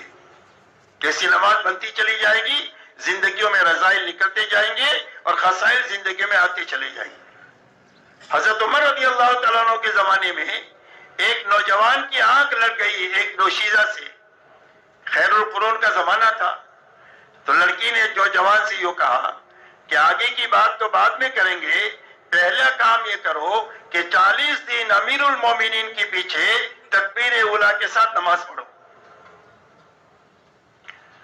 تو نوجوان نے 40 دن تکبیر اولیٰ کے ساتھ نماز پڑھنا شروع کیا۔ جب 40 دن پورے ہوئے تو اس کا اثر یہ ہوا کہ لڑکی کا دھیان ذہن میں سے نکل گیا، اللہ کی محبت دل میں پیدا ہو گئی، یہ نماز کا اثر ظاہر ہو گیا۔ نماز کے بارے میں فرمایا کہ نماز آدمی کو بے حیائی اور برائی کے سارے کاموں سے روکتی رہتی ہے، فرمایا زندگیوں میں نکھار جو آئے گا وہ نماز کے بنانے کے راستے سے آئے گا۔ تو روزانہ ہماری نماز میں ایک تو یقین پیدا ہو، روزانہ ہماری نماز میں شوق پیدا ہو اللہ کے سامنے کھڑے ہونے کا، ہماری نماز میں علم آئے مسائل کا اور سنتوں کا، ہماری نماز میں اللہ والا دھیان آئے، ہماری نماز میں اللہ کو راضی کرنے والی نیت آئے، یہ ہماری محنت کی بنیادیں ہیں۔ اس لیے میرے دوستو ہماری روز عبادت میں جان پیدا ہو، ہماری زندگی علم کی روشنی میں آئے، 24 گھنٹے میں ہم جو کام کر رہے ہیں اس کام میں یہ دیکھیں کہ اس کام کے کرنے کے لیے اللہ کا کیا حکم ہے اور اس کے کرنے کا نبی کا کیا طریقہ ہے، حکم بھی زندہ ہو جائے طریقہ بھی زندہ ہو جائے۔ اس لیے علم کے معنی ہے تحقیق حال، کہ یہ کام ہے اس کام کو کرنے کا اللہ نے کیا حکم دیا ہے اور اس کا کیا طریقہ بتایا ہے، اس کو معلوم کرنے کا نام علم ہے، اور اس کے کرنے کا نام عمل ہے، ذکر ہے۔ اس طریقے میں سے کر لیا تو ذکر ہو گیا۔ ایک آدمی راستہ چل رہا ہے اور آدمی نگاہ نیچے کر کے چل رہا ہے تو یہ ذاکر ہے، ایک آدمی کے ہاتھ میں تسبیح اور حرام دیکھ رہا ہے تو یہ غافل ہے۔ اس لیے ذکر کی حقیقت جو ہے وہ اطاعت ہے، ذکر کی حقیقت اطاعت ہے۔ کل مطیع ذاکر، ہر اطاعت کرنے والا آدمی اللہ کا ذاکر ہے۔ ایک آدمی دکان پر بیٹھا ہوا ہے اور اپنے نوکر سے کہا ہوا ہے کہ 1 کلو میں 900 گرام ہی دینا، اور ہاتھ میں تسبیح ہے تو یہ غافل ہے۔ پورا تول رہا ہے پورا دے رہا ہے تو یہ ذاکر ہے۔ اس لیے ذکر جو ہے اس کی حقیقت اطاعت ہے، کہ جس کام کو جیسا اللہ نے کرنے کے لیے کہا ہے اور جس طریقے پر کرنے کے لیے کہا ہے اس کو کرنے کا نام طریقہ ہے، اس کا نام علم ہے، اور اس طریقے پر کرنے کا نام جو ہے وہ عمل ہے اور ذکر ہے۔ اس لیے ہماری 24 گھنٹے کی زندگی علم اور ذکر کے ساتھ میں گزرے۔ مولانا الیاس صاحب رحمۃ اللہ علیہ فرماتے تھے کہ ہماری اس محنت میں 2 پہیے ہیں، ایک علم ہے اور ایک ذکر ہے۔ علم اور ذکر کے بغیر اگر یہ تبلیغ چل رہی ہے تو یہ تبلیغ اپنی منزل تک نہیں پہنچے گی، اس لیے کہ جہالت کے ساتھ تو آدمی اللہ کو پہچان ہی نہیں سکتا ہے۔ بے علم نتوا خدا را شنا، بغیر علم کے اللہ کو پہچانا نہیں جا سکتا، اور غفلت کے ساتھ میں اللہ کو یاد نہیں کیا جا سکتا ہے۔ اس لیے میرے دوستو علم اور ذکر میں ترقی ہو، 24 گھنٹے کی ہماری زندگی کی ہر حرکت اور سکون میں اللہ کا حکم زندہ ہونا چاہیے اور نبی کا طریقہ اور سنت زندہ ہونی چاہیے، اور زندگی ہماری اطاعت پر آنی چاہیے۔ روز ہر مسلمان سے محبت پیدا ہونی چاہیے، بڑھنی چاہیے۔ فرمایا تم مومن نہیں بن سکتے جب تک تم جنت میں داخل نہیں ہو سکتے جب تک تم مومن نہ بنو، اور تمہارا ایمان کامل نہیں ہو سکتا ہے جب تک تم آپس میں محبت نہ کرو۔ اور فرمایا یہ راستہ نہ بتاؤں جس سے محبت پیدا ہو، فرمایا سلام کو خوب پھیلاؤ، پہ جاننے والا ہو نہ جاننے والا ہو ہر ایک کو سلام کرو، سلام کے راستے سے آپس میں محبتیں پیدا ہو جائے گی۔ گھر میں داخل ہو تو سلام کرو، کوئی ایمان والا ملے تو اس سے سلام کرو، فرمایا سلام کرنے والے کی وجہ سے آپس میں محبتیں پیدا ہوگی، سلام کرنے والے کو بھی ثواب ملے گا اور جواب دینے والے کو بھی جواب ملے گا، سلام کا ثواب ملے گا۔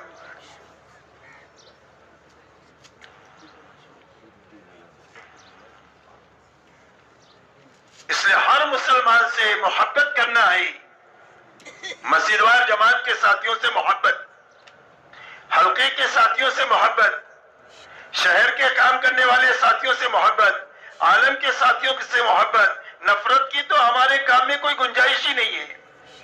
مولانا الیاس صاحب رحمۃ اللہ علیہ فرماتے تھے، مولانا سعید خان صاحب رحمۃ اللہ علیہ فرماتے تھے کہ یہ مسجد وار جماعت کا کام اور دعوت کا کام تو محبتیں بانٹنے کا کام ہے۔ جب ہمارے اندر میں محبتیں ہوگی تو دنیا میں محبتیں پھیلے گی۔ اس لیے گنہگار سے گنہگار مسلمان سے محبت کرنا آ جائے۔ ایک آدمی شرابی ہے، کبابی ہے، گناہوں میں لت پت ہے، لیکن اس کے دل میں ایمان ہے، تو گناہوں سے نفرت کریں گے، ایمان والے سے محبت کریں گے۔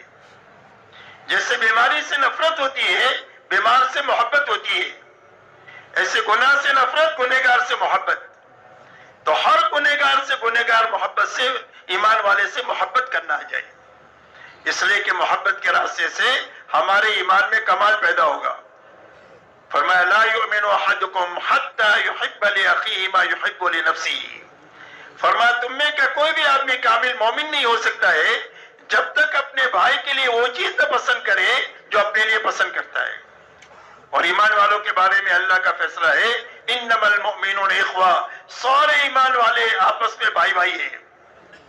ایمان سے بڑا کوئی رشتہ نہیں ہے، ایمان سب سے بڑا رشتہ ہے. اسی لیے غزوہ بدر میں جب قیدی پکڑ کر کے آئے ہیں دوسری طرف کے، حضور صلی اللہ علیہ وسلم نے مشورہ کیا کہ ان قیدیوں کے ساتھ کیا کرنا چاہیے.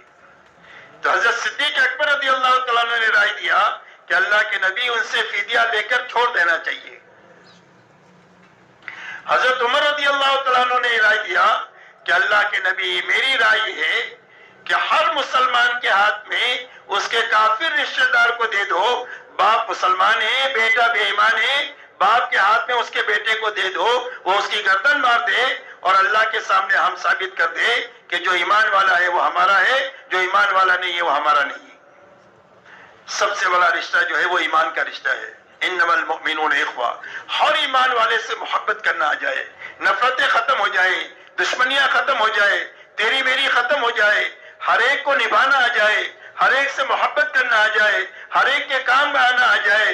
مولانا سعید خان صاحب رحمۃ اللہ علیہ فرماتے تھے کہ جو ہر ایک سے جڑ جائے اور ہر ایک کو جوڑ لے، جو ہر ایک سے معافی مانگ لے اور ہر ایک کو معاف کر دے، وہ تبلیغ کے اندر میں صحیح طریقے سے موت تک چل سکتا ہے.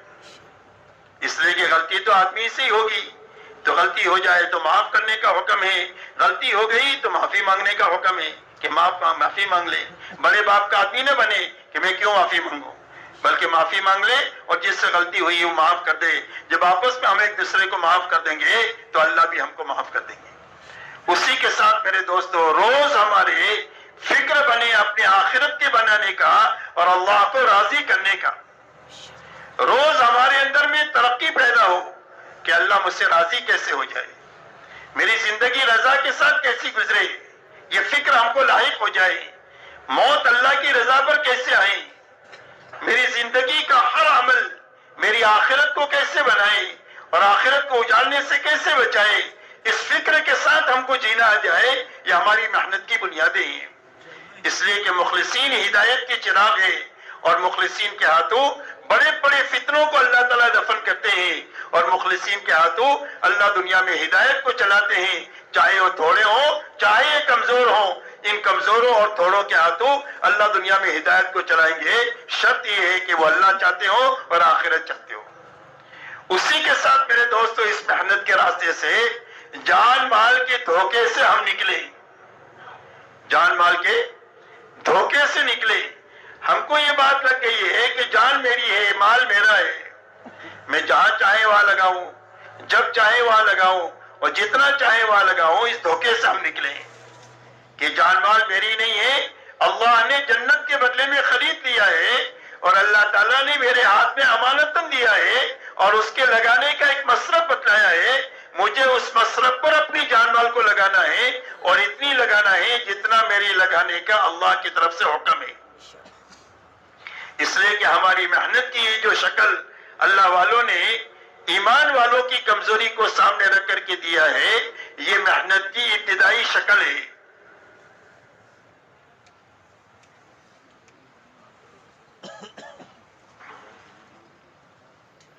یہ محنت کی ابتدائی شکل ہے. سال ہے، 4 مہینہ ہے، چلہ ہے، ہر سال 4 مہینہ ہے، مقامی اعمال ہے. یہ محنت کی ابتدائی شکل ہے. جیسے قرآن پڑھنے کے لیے الف با تا پڑھنا ہوتا ہے، ڈاکٹر انجینئر بننے کے لیے ABCD پڑھنا ہوتا ہے، ایسی محنت کی ایک شکل اللہ کے علم میں طے ہے اور پسندیدہ ہے. وہاں تک پہنچنے کے لیے ایک محنت کی ایک ترتیب ہے کہ جس کو صحیح طریقے سے کرنے کی وجہ سے آگے کی استعداد پیدا ہوتی چلی جائے اور وہ چیز زندگی میں قائم ہو جائے جو اللہ کے یہاں پسندیدہ ہے. اسی لیے مولانا الیاس صاحب رحمۃ اللہ علیہ سے پوچھا گیا کہ آپ اس محنت سے کیا چاہتے ہیں؟ فرمایا میں اس محنت سے یہ چاہتا ہوں کہ امت اس محنت کو کرتے کرتے دین کی اس سطح تک پہنچ جائے اور محنت کی اس سطح تک پہنچ جائے جس سطح پر اور جس محنت کی بنیادوں پر اللہ کے نبی صلی اللہ علیہ وسلم امت کو چھوڑ کر گئے تھے۔ یہ ہماری منزل ہے۔ ہماری منزل چلہ چار مہینہ سال نہیں ہے، ہماری منزل صحابہ ہے۔ ہم اس محنت کے ذریعے سے اس زندگی تک پہنچنا چاہتے ہیں جس زندگی پر اللہ کے نبی صلی اللہ علیہ وسلم اپنے صحابہ کو چھوڑ کر کے گئے تھے۔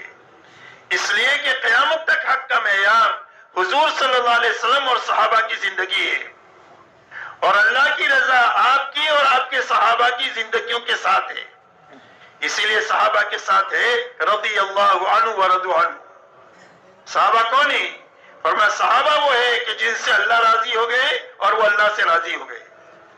تو ان کی زندگی اللہ کی پسندیدہ زندگی ہے، اور جو ان کے پیچھے پیچھے چلے گا اللہ ان سے بھی راضی ہو جائے گا۔ اسی لیے فرمایا والسابقون الاولون من المہاجرین والانصار والذین اتبعوهم باحسان رضی اللہ عنہ ورضوا عنہ۔ فرمایا سابقین اولین مہاجرین اور انصار میں کے اور جو ان کے پیچھے پیچھے اخلاص کے ساتھ میں چلے، فرمایا اللہ ان سے بھی راضی ہو گیا اور پیچھے چلنے والوں سے بھی اللہ راضی ہو گیا۔ اس لیے میرے دوستو ہماری منزل صحابہ ہے، اپنی منزل صحابہ کو بنا کر کے چلنا ہے۔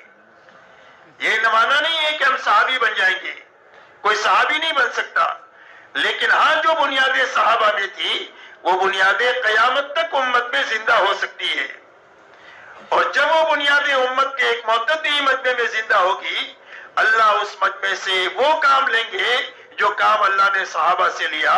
اگر یہ کمزور ہوں گے تو اللہ اپنی قوت ان کے ساتھ ملا کر ان کو قوی بنا دیں گے، اور اگر یہ تھوڑے ہوں گے تو اللہ اپنے لشکروں کو ان کے ساتھ ملا کر کے ان کو زیادہ کر دیں گے، اور اللہ ان سے کام لے لیں گے، اور دنیا کی کوئی بھی طاقت اللہ کے ارادے کے بیچ میں حائل نہیں ہو سکتی ہے۔ شرط یہ ہے کہ بنیادیں زندہ ہو جائے جن بنیادوں پر حضور صلی اللہ علیہ وسلم امت کو چھوڑ کر گئے تھے۔ تو آپ امت کو کن بنیادوں پر چھوڑ کر گئے؟ آپ امت کو دو بنیادوں پر چھوڑ کر گئے۔ ایک تو ہر فرد امت میں پورا دین اپنی حقیقت کے ساتھ پایا جاتا تھا، جو قرآن میں تھا وہ ان کی زندگیوں میں تھا، اس لیے وہ اللہ کی چلتی پھرتی اللہ کی کتاب تھے زمین پر۔ کانو کتاب اللہ یمشون علی الارض، زمین پر اللہ کی چلتی پھرتی کتاب تھے، جو کرنے کے لائن کے احکامات ہیں سارے ان کی زندگیوں میں ہیں، بچنے کے لائن کے جتنے احکامات ہیں ان ساری چیزوں سے زندگیاں بچی ہوئی ہے۔ جو صفات اللہ کو پسند ہے ان سارے صفات سے ان کی زندگیاں متصف ہے، تقوی سے، توکل سے، صبر سے، شکر سے، احسان سے، انابت سے، تواضع سے، تحمل سے، برداشت سے، ان سارے صفات سے متصف ہے۔ حسد سے، کینے سے، نفاق سے، شفاق سے، ساری چیزوں سے زندگیاں پاک ہے۔ اللہ کی چلتی چیزوں سے زندگیاں پاک ہے، اللہ کی چلتی پھرتی زمین پر کتاب ہے۔ اس کے لیے ان کی دعوت ہے اسلموا تسلموا، کا اسلام لاؤ سلامتی ملے گی۔ کا کون سا اسلام؟ فرمایا ہمارے جیسے ہو جاؤ۔ ایک تو پورا دین اپنی حقیقت کے ساتھ ان کی زندگی میں تھا، اس لیے ان کی دعوت ہے اپنی جیسے بننے کی۔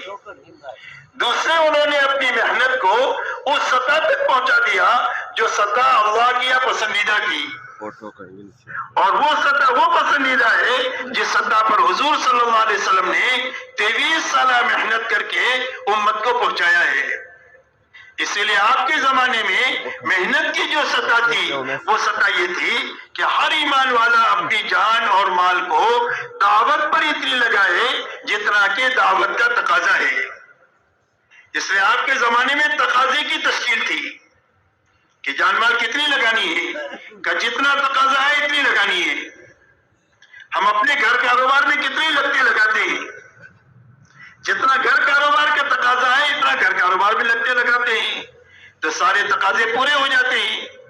تو ایسے حضور صلی اللہ علیہ وسلم کے زمانے میں محنت کی جو شکل تھی وہ یہ تھی کہ ہر ایمان والا اپنی جان اور مال کو ایمان کے سیکھنے پر اور ایمان کے پھیلانے پر اتنی لگائے جتنا کہ لگانے کا تقاضا ہے۔ یہ پہلی بنیاد ہے لگانے کی۔ دوسری بنیاد لگانے کی یہ ہے کہ ہر ایمان والا اپنی جان اور مال کو اللہ کی عبادت پر اتنی لگائے کہ عبادت میں حقیقت پیدا ہو جائے اور عبادت امت میں زندہ ہو جائے۔ اس لیے کہ اللہ کے خزانوں سے لینے کا راستہ اللہ کی عبادت ہے. ایاک نعبد و ایاک نستعین. اللہ تیری ہی عبادت کریں گے تو جس سے مدد لیں گے.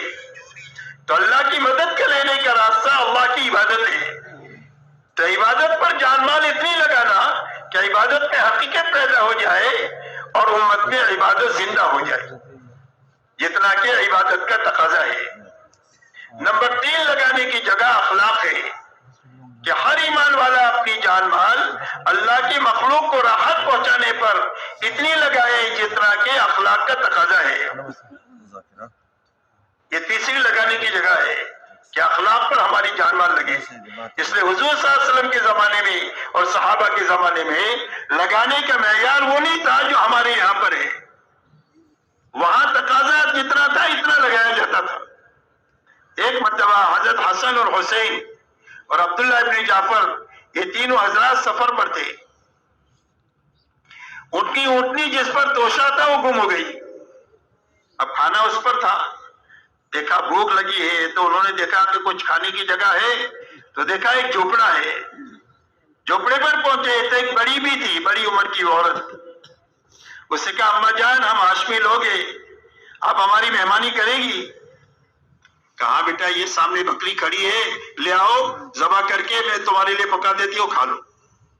اس عورت کے پاس اس کے سوا کچھ بھی نہیں ہے بکری کے سوا. کہ ذبح کر کے دو میں تمہارے لیے پکا دیتی ہوں. پکایا کھایا چلے گئے. کھا شوہر آیا, کہا کیا ہوا بکری کا؟ کہا وہ مہمان آئے تھے ان کو کھلایا اور انہوں نے کہا ہم ہاشمی لوگ ہیں, کبھی تم کو ضرورت پڑے تو مدینہ میں آ جانا. تو اس بڑی بی پر فاقہ آ گیا تو مدینہ منورہ چلی گئی. مدینہ منورہ میں جب پہنچی تو وہ کچھ شہر بازار میں کچھ کر رہی تھی کام. اتنے میں حسنین میں سے کسی نے ان کو پہچان لیا. یہ بڑی بی تو وہ ہے کہ جنہوں نے ہماری مہمانی کیا تھا. کہا اما جان میرے ساتھ گھر چلو. گھر لے کر گئے. اپنے خادم سے کہا کہ اما جان کو 1000 دینار دو, 1000 بکری دو. 1000 دینار دو اور 1000 بکری دو. اور فرمایا بھائی کے پاس لے کر جاؤ. بھائی کے پاس لے کر گئے. کہ بھائی نے کیا دیا؟ کہ 1000 دینار دیا, 1000 بکری دیا. تو اپنے خادم سے کہا کہ امی کو 1000 دینار دو, 1000 بکری دو. اور فرمایا عبداللہ ابن جعفر کے پاس لے کر جاؤ. حضرت عبداللہ ابن جعفر رضی اللہ تعالیٰ عنہ کے پاس لے کر گئے تو انہوں نے کہا کہ کہاں سے آئی؟ کہا دونوں بھائیوں کے پاس سے آئی. کہا انہوں نے کیا دیا؟ کہا 1000 دینار دیا, 1000 بکری دیا. تو اپنے خادم سے کہا کہ اما جان کو 2000 دینار دو, 2000 بکری دو. اور یوں فرمایا کہ اگر یہ دونوں بھائیوں سے پہلے میرے پاس آ جاتی تو اس سے بھی زیادہ دیتا. یہ خرچ کرنے کا معیار تھا. تو اپنی اللہ کی مخلوق پر اپنی جان مال اتنی لگانا جتنا لگانے کا تقاضا ہے. حضور پاک صلی اللہ علیہ وسلم نے 23 سالہ پوری امت کو عملی طور پر جان مال لگانے کی ان بنیادوں پر ان کو کھڑا کیا ہے کہ دعوت پر جان مال لگے گی, عبادت پر جان مال لگے گی, اخلاق پر جان مال لگے گی. عملی طور پر بھی اس پر چلایا اور سمجھانے کا موقع آیا تو یہی بات سمجھائی. اسی لیے آپ سے پوچھا گیا ای العمل افضل, فرمایا عمل میں سب سے بہترین عمل کون سا ہے؟ فرمایا الصلاۃ, نماز. اور نماز کہہ کر آپ نے پورا دین مراد لیا. فرمایا ثم, فرمایا بر الوالدین, ماں باپ کے ساتھ حسن سلوک کرنا. یہ کہہ کر آپ نے اخلاقیات کو بیان کیا. آپ کے کلمات جامع ہوا کرتے تھے. فرمایا ثم الجہاد فی سبیل اللہ, اللہ کے کلمے کو پھیلانے کے لیے اپنے آپ کو مٹانا اور کھپانا. عبادت بیان کیا, دعوت بیان کیا اور اخلاق بیان کیا. آپ دنیا سے تشریف لے جا رہے ہیں, جاتے جاتے فرما رہے الصلاۃ الصلاۃ وما ملکت ایمانکم. نماز کو ضائع مت کریو, نماز کے بارے میں اللہ سے ڈرتے رہیو, یعنی اپنے دین کی حفاظت کریو, اپنے ماتحتوں کے حقوق کو ادا کریو. یہ اخلاقیات کو بیان کیا. وہاں ماں باپ سب سے اوپر بیان کیا, وما ملکت ایمانکم سب سے نیچے طبقے کو بیان کیا. اور آخری بات فرمائی انفذوا جیش اسامہ, انفذوا جیش شمع, اسامہ کی جماعت کو روانہ کرو, اسامہ کی جماعت کو روانہ کرو. یہ کہتے ہوئے آپ اپنے رب سے ملے. اس لیے میرے دوستو حضور صلی اللہ علیہ وسلم نے پوری امت کو محنت کی ان بنیادوں پر اٹھایا ہے. چوتھی لگانے کی جگہ اپنے اور اپنے گھر والوں کی ضرورتیں ہیں، اس لیے کہ اسلام میں ملنگ پنا نہیں ہے۔ ملنگ پنا یہ غلط لوگوں کا شیوا ہے، اور نفسانیت یہ بھی غلط لوگوں کا شیوا ہے کہ کچھ نہیں کریں گے، کسی مسجد کا کونا پکڑ لیں گے، گھر والوں کے لیے بوجھ بنیں گے۔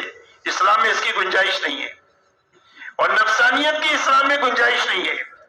نفسانیت کہتے ہیں مادہ پرستی کو، کہ آدمی کی زندگی کا مقصد پیسہ بن جائے، کہ پیسہ آنا چاہیے، حلال سے آئے، حرام سے آئے، جھوٹ سے آئے، دھوکے سے آئے، سود سے آئے، پیسہ آنا چاہیے۔ یہ نفسانیت ہے، یہ غلط لوگوں کا مزاج ہے۔ اسلام ان دونوں کے بیچ کا صراط مستقیم ہے کہ ہر مسلمان کی گھریلو زندگی ہوگی، ہر مسلمان کی کاروباری زندگی ہوگی، لیکن دینداری کے ساتھ ہوگی اور دین کی محنت کے ساتھ ہوگی۔ یہ دو ذمہ داری ہے ہر مسلمان کی، دین اور دین کی محنت، دین اور دین کی محنت، دین اور دین کی محنت، اور دونوں ذمہ داریاں یکساں ہے۔ دین بھی ذمہ داری ہے اور محنت بھی ذمہ داری ہے۔ اسی لیے دین میں کمی آئی تو تنبیہ آئی، اور دین کی محنت میں کمی آئی تو تنبیہ آئی۔ بدر میں ایمان میں بھی کمال ہے اور اتباع میں بھی کمال ہے تو مدد آ گئی۔ احد کے اندر میں اتباع میں کمی آئی تو آپ دیکھو تنبیہ آئی۔ احد میں اتباع میں کمی آئی تھوڑی سی اجتہادی غلطی کی وجہ سے، اور اللہ نے معاف کر دیا تاکہ قیامت تک کوئی صحابہ کے اوپر انگلی نہ اٹھائے۔ اس لیے کہ جو کام نبی سے مناسب تھے اللہ نے نبی سے کروائے، اور جو نبی کی عصمت کے مخالف تھے اللہ نے صحابہ سے کروا کر کے دین کی تکمیل کر دیا، تاکہ عملی طور پر پوری امت کے سامنے پورا دین عملی طور پر آ جائے۔ اس لیے صحابہ سے اللہ نے وہ کام کروایا۔ اس لیے میرے دوستو، لیکن تنبیہ آئی، کتنی بڑی تنبیہ آئی کہ 70 صحابہ شہید ہوئے، آپ کے دندان مبارک شہید ہوئے، آپ کے سر میں خود کی کڑی گھس گئی، اور یہ ساری پریشانی اس لیے آئی کہ تھوڑی سی اتباع میں کمی آئی، اور وہ بھی اجتہادی غلطی کی وجہ سے آئی کہ دیکھا کہ کام پورا ہو گیا ہے، وہ سمجھے کہ حکم بھی پورا ہو گیا، حالانکہ حکم پورا اس وقت میں ہوتا جب دوسرا حکم آتا۔ حکم یہ تھا یہاں ٹھہرنے کا، لیکن جب دیکھا کہ کام پورا ہو گیا تو سمجھے حکم پورا ہو گیا، نیچے اتر گئے، حالانکہ حکم اس وقت پورا ہوتا جب اترنے کا حکم آتا۔ اجتہادی غلطی، اور اللہ نے معاف بھی کر دیا تاکہ کوئی ان کے اوپر انگلی نہ اٹھائے۔ لیکن یہ تنبیہ آئی دین میں کمی کی وجہ سے۔ حنین میں یقین میں کمی آئی کہ کثرت پر اعتماد آیا کہ اتنے سارے ابھی میدان جیت لیں گے، تو اللہ نے فرمایا وَيَوْمَ حُنَيْنٍ إِذْ أَعْجَبَتْكُمْ كَثْرَتُكُمْ فَلَمْ تُغْنِ عَنْكُمْ شَيْئًا وَضَاقَتْ عَلَيْكُمُ الْأَرْضُ بِمَا رَحُبَتْ ثُمَّ وَلَّيْتُمْ مُدْبِرِينَ۔ فرمایا حنین کے دن کو یاد کرو جب تمہاری کثرت نے تمہیں عجب میں ڈال دیا، ہم اتنے سارے ہیں ابھی کر لیں گے، تو تمہاری کثرت تمہارے کچھ کام نہیں آئی، اور باوجود زمین کشادہ ہونے کے لیے تمہارے لیے تنگ ہو گئی، اور تمہارے پیر اکھڑ گئے، اور تم نے پیٹ پھیر دیا، اور یہ اس کے بعد اللہ نے اس شکش کو پھر فتح سے بدلا، اور اللہ تعالیٰ نے اس بات کو بتلایا کہ جب دین میں کمی آئے گی تو اللہ کی طرف سے تنبیہ آئے گی، اس لیے کہ دین ذمہ داری ہے۔ ایسا ہی دعوت میں کمی آئے گی تو بھی تنبیہ آئے گی، جیسے حضور صلی اللہ علیہ وسلم کے زمانے میں آئی۔ انصار مدینہ حضور صلی اللہ علیہ وسلم کے پاس آئے اور آ کر کے یوں کہا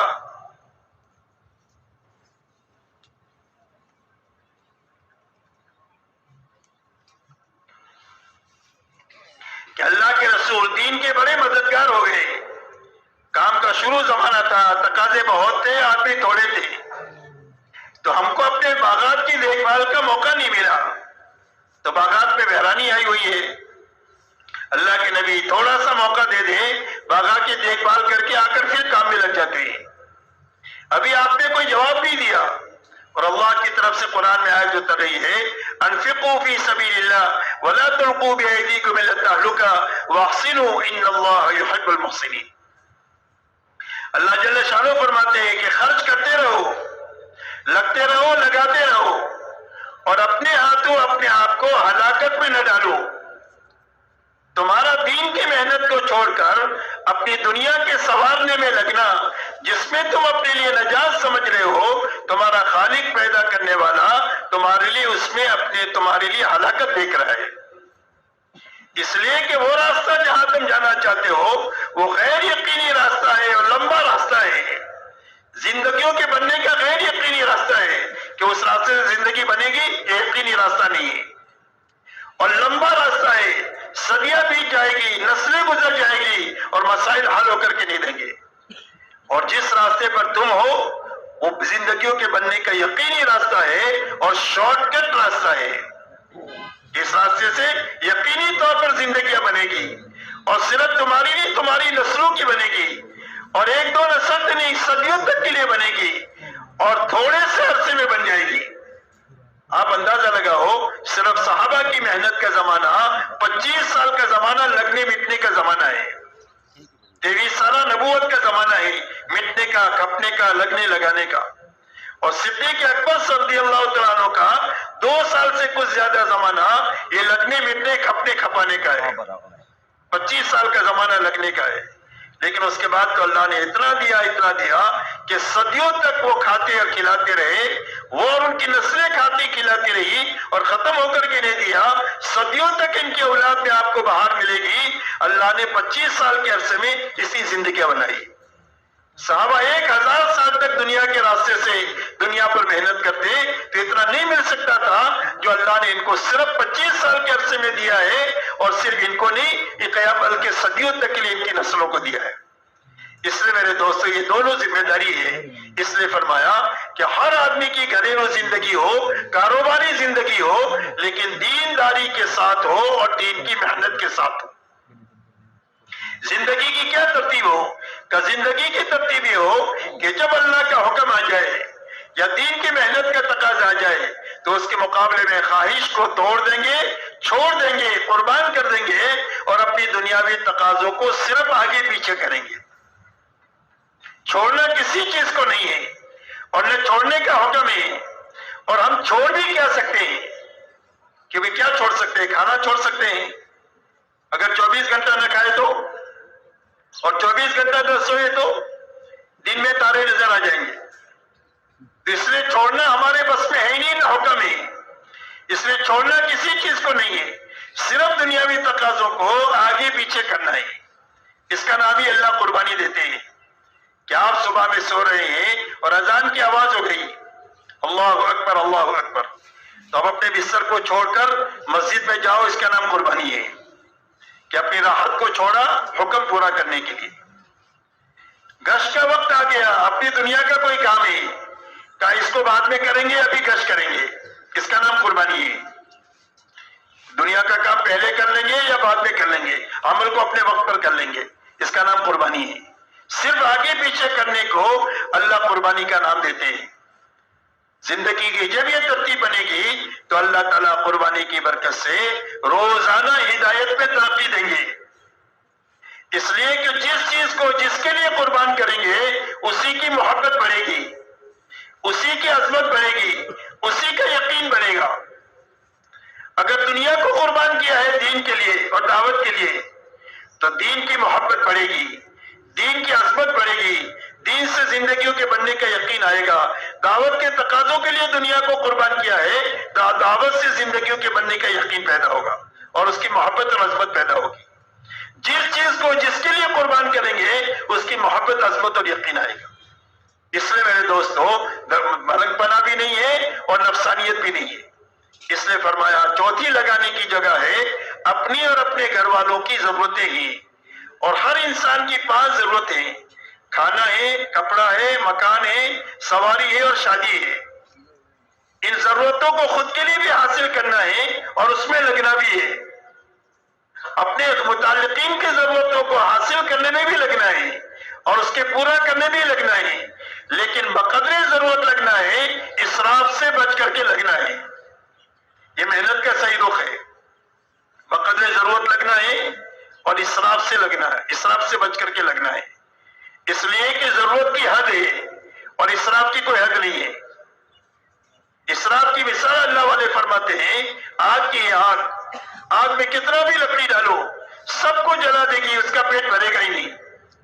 امت کا المیہ یہ نہیں ہے کہ امت کے پاس جان مال نہیں ہے. امت کے پاس جان مال بہت ہے لیکن مشکل یہ ہے کہ زندگی میں اسراف داخل ہو گیا. اسراف داخل ہو گیا کھانوں میں کپڑوں میں مکانات میں شادیوں میں. ہم سوچ نہیں سکتے اتنا خرچ کرتے ہیں شادیوں میں. یہ بتانا مناسب نہیں ہے. ایک ساتھی نے بتایا کہ شادی میں اتنا خرچ کیا آپ کبھی سوچ نہیں سکتے ہم کہ کبھی اتنا خرچ شادی میں ہوتا ہے، اس لیے کہ ہماری معاشرت کی بنیاد تو سادگی ہے۔ صحابہ نے شادیاں کیا ہے، حضور صلی اللہ علیہ وسلم نے شادیاں کیا ہے، آپ نے اپنی بیٹیوں کی شادیاں کرائی ہے، کس سادگی کے ساتھ کرائی وہ ہمارے سامنے ہے، وہی ہمارے لیے نمونہ ہے۔ آج کے ناچنے کودنے والوں کی زندگیاں ہمارے لیے نمونہ نہیں ہے کہ ان کی زندگیوں کو دیکھ کر ہم اپنے شادیوں میں خرچ کریں۔ اس لیے بقدر ضرورت ان ضرورتوں کے حاصل کرنے میں بھی لگنا اور اس کے پورا کرنے میں بھی لگنا اور اسراف سے بچتے ہوئے لگنا، لگنے کا بھی ثواب ہے اور پورا کرنے میں بھی ثواب ہے۔ صرف ضرورت پوری نہیں ہوگی بلکہ ثواب بھی ملے گا۔ اسی لیے حدیث پاک میں آتا ہے کہ قیامت کے دن آدمی کے عمل نامے میں سب سے زیادہ وزنی صدقہ وہ ہوگا جو حلال طریقے سے اپنے بیوی بچوں کو کھلایا ہے۔ ہاں، وہ دنیا نہیں ہے، دین ہے، کمانا بھی دین ہے، خرچ کرنا بھی دین ہے۔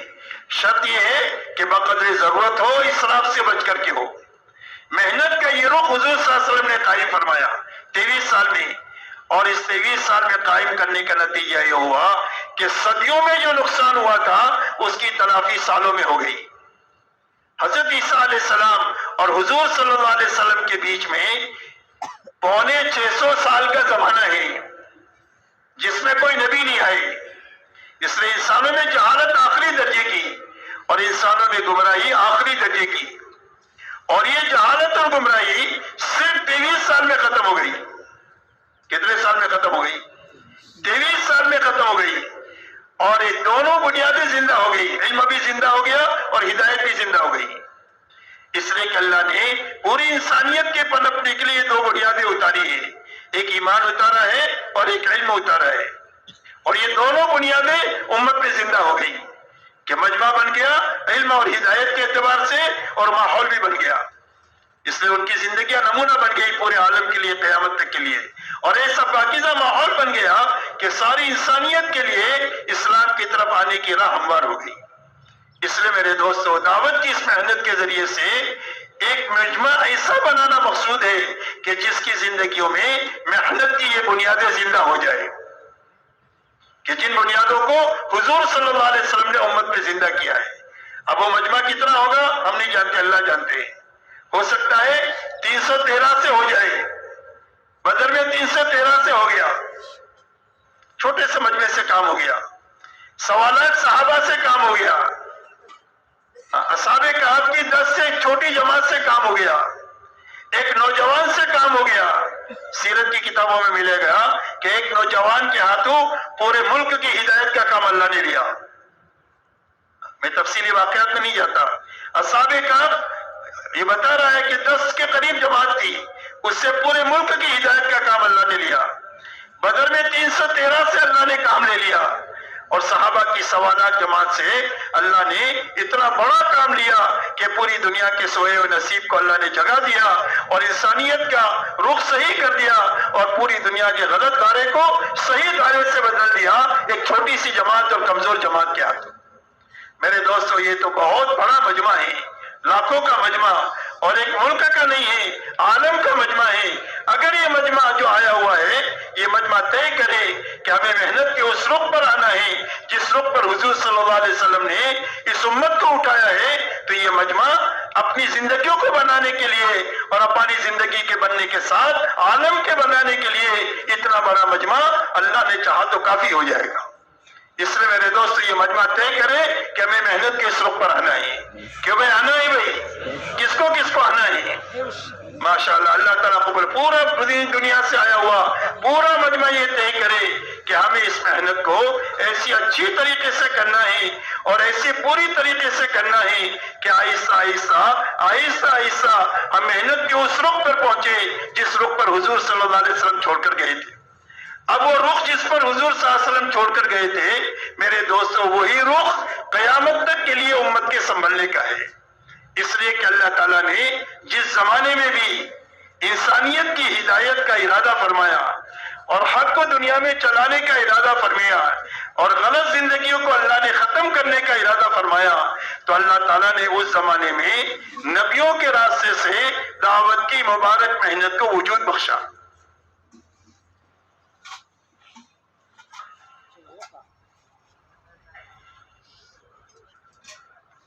حالانکہ ہر زمانے کے حالات دوسرے زمانے سے مختلف ہیں۔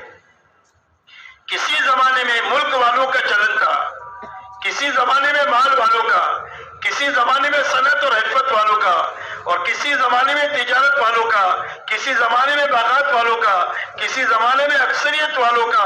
غرض یہ کہ ایک طاقت کا چلن ہر زمانے میں الگ تھا، لیکن ہر زمانے میں حق کو دنیا میں چلانے کے لیے اور غلط زندگیوں کو زیر کرنے کے لیے اللہ نے نبیوں کے راستے سے دعوت کی مبارک محنت کو وجود بخشا۔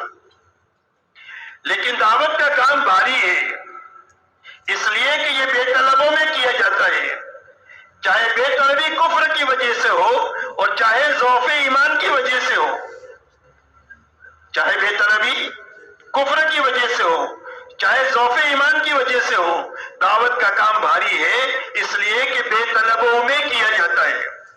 اس لیے ہر زمانے میں نبی کی بعثت ایسے زمانے میں ہوتی ہے جب لوگوں میں دین کی طلب ختم ہو چکی ہوتی ہے، اللہ کو نہیں جانتے، نبی کو نہیں جانتے، آخرت کو نہیں جانتے، ایسے زمانے میں نبی کی بعثت ہوتی ہے۔ اس لیے دعوت کا کام بھاری ہے، اس لیے اللہ ہر نبی کو دعوت کی محنت کے ساتھ دعا کی طاقت دیتے ہیں، اور نبی کو یہ بات پہلے دن سے یہ سمجھاتے ہیں کہ ذرا بھی گھبرانے کی بات نہیں ہے، تم اکیلے نہیں ہو بلکہ تمہارے ساتھ میں ہوں اور اپنی تمام تر قدرت اور خزانوں کے ساتھ ہوں۔ اسی لیے حضرت موسیٰ علیہ السلام کو اور حضرت ہارون علیہ السلام کو جب بھیجا فرعون کی طرف، تو ان دونوں بزرگوں نے یہ کہا کہ ہمیں تو یہ ڈر لگ رہا ہے کہ فرعون ہمیں قتل کرے گا اور ہمارے ساتھ سرکشی کرے گا، ہمارے سے غلطی ہو گئی، آدمی مر گیا ہے اس کا، تو اس کے بدلے میں ہم کو قتل کرے گا۔ تو اللہ تعالیٰ نے ارشاد فرمایا لا تخافا اننی معکما اسمع وارى، فرمایا گھبرانا نہیں، ڈرنا نہیں، میں تم دونوں کے ساتھ ہوں، میں دیکھ بھی رہا ہوں، سن بھی رہا ہوں، تمہارا ہر قدم میری حفاظت میں اٹھے گا، اس لیے کہ میری تمام تر طاقت اور میرے تمام تر خزانے دعوت کے ساتھ ہے اور داعی کے ساتھ ہے۔ شرط یہ ہے کہ دعوت صحیح ہو اور داعی کی زندگی صحیح ہو، تو اللہ اپنی قدرت اور خزانوں کے ساتھ، دعوت کے ساتھ اور داعی کے ساتھ ہوتے ہیں۔ اس لیے دنیا کی کوئی طاقت نہ دعوت کا نقصان پہنچا سکتی ہے اور نہ داعی کا نقصان پہنچا سکتی ہے، شرط یہ ہے کہ دعوت دعوت ہو اور داعی داعی ہو۔ اس لیے اللہ تعالیٰ اپنی معیت کا وعدہ کر کے نبی کو بھیجتے ہیں اور ان کو یہ کہتے ہیں کہ تمہاری حفاظت میں چلو گے اور جب مجھے پکارو گے میں تمہاری پکار کو سنوں گا بھی اور تمہاری مدد بھی کروں گا۔